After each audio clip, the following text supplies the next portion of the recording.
if you're going to be distracted by being so far away, morning, then come on over. All right, here is, oh, that's just temporary. I just kicked her out. The ripple effect.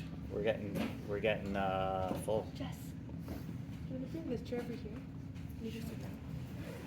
And I'll be gone. Just temporary. So rolling some coils, changing where your hand comes in contact with the clay so that you don't get that flip-flop coil. When you're making a coil pot, when you're starting to use them for construction purposes, it doesn't have to, they don't all have to be like perfect rings.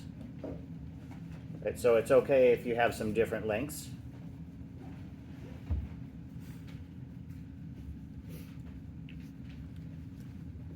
And so typically I'll start out with 3 or 4 coils. In the morning, it's not such a big deal, but in the afternoon, like if we're working, if you come in, we're hoping to get some after school studio hours. You come in when it's warm. It's nice to cover the coils with plastic so they don't dry out too much. And then what I did was just pinch the either end of the coil, and that makes a little bit of a ramp. So when we're circling, they can just ramp up on itself or each other, and you get a more even wall, right? I like to start out with just that spiral, and when you have 2 pieces of clay and you want them to stick together, what do you need to do? Score. So I didn't score this because I'm not going to keep it, I'm just showing you, but we would score in between both of them. And then you're also going to score on the inside of everything. So you have a stronger construction, and then we have a smooth surface for the glaze to adhere to really well. Okay. There are some of these around. There are also some wooden boards. So over in cabinet 6 are wooden boards, and cabinet 4 on the bottom towards the left are some of these. These are called slab mats, and I've cut them. But it's nice, especially if you're working at the blacktop tables. You might notice that your clay starts to stick a little bit, and so if you put it on the slab mat, you can spin it around really easily as you're working, and it's not going to stick to the table, right?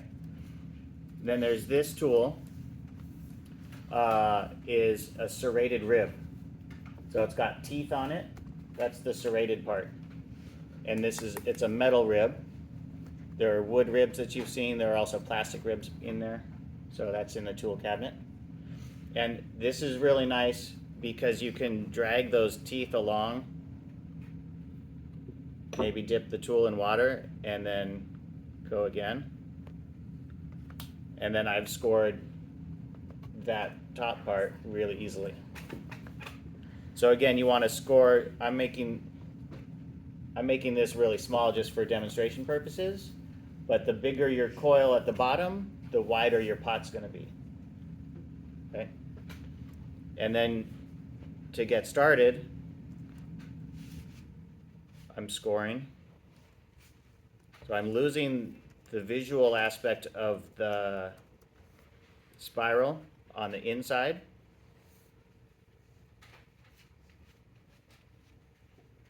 Right?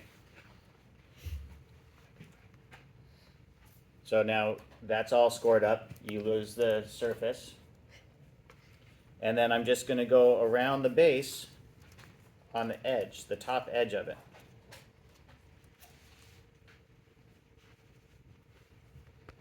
And then before I start to ramp up, I'm going to score the top of that coil. So I just put that on like that, and then I'm going to score.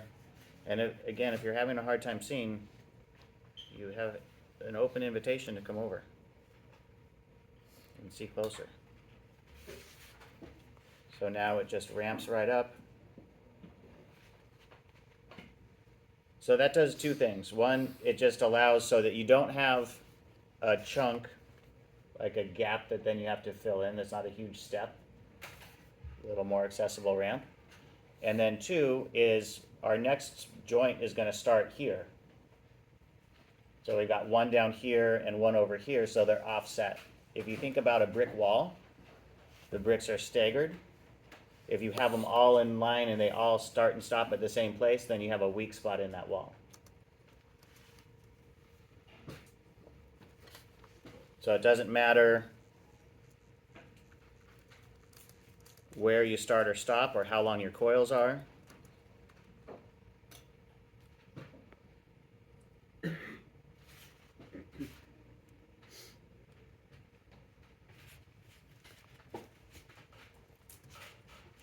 Running or rolling around over on itself.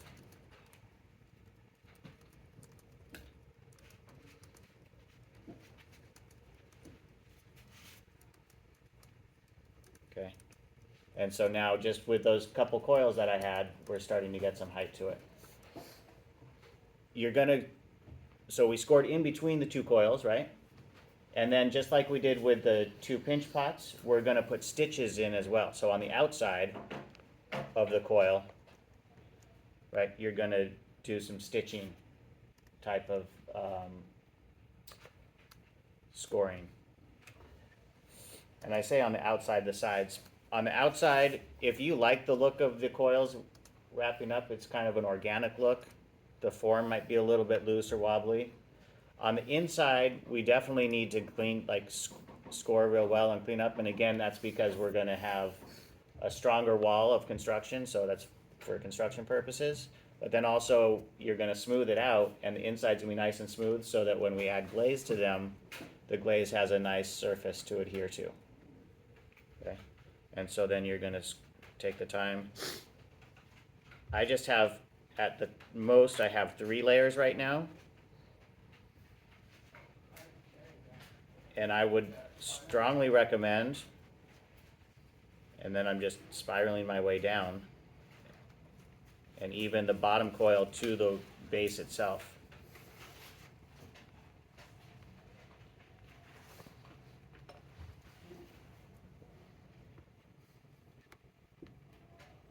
You don't like the look of that?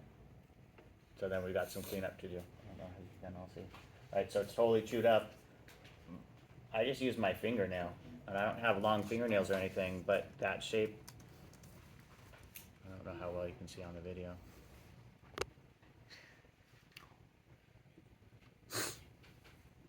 You doing okay with the video? Mm-hmm. Yeah.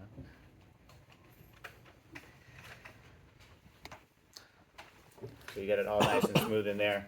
If you don't have it smooth, then the glaze doesn't always adhere. There's a little pocket, and then if you do use it for, especially for food, bacteria gets down inside there and starts to grow, and then your hot chocolate has a little extra flavor that you're not used to. Kind of gross.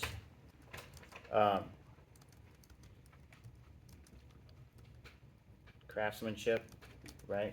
Developing craft is one of our studio habits that we talk about. And then on the outside, again, it's up to you. You can have, you can show the coils, you can erase the coils by scoring and smoothing. You can get fancy, if you want to be fancy. And you could have either a zigzag or a spiral built into the wall, and then you just continue building around that if you wanted to have that spiral vertical like that. How do you say spiral in Spanish?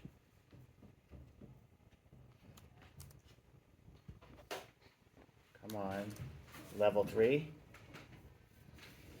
Alright. Does anybody have any questions about that? Okay. We can stop that, thank you.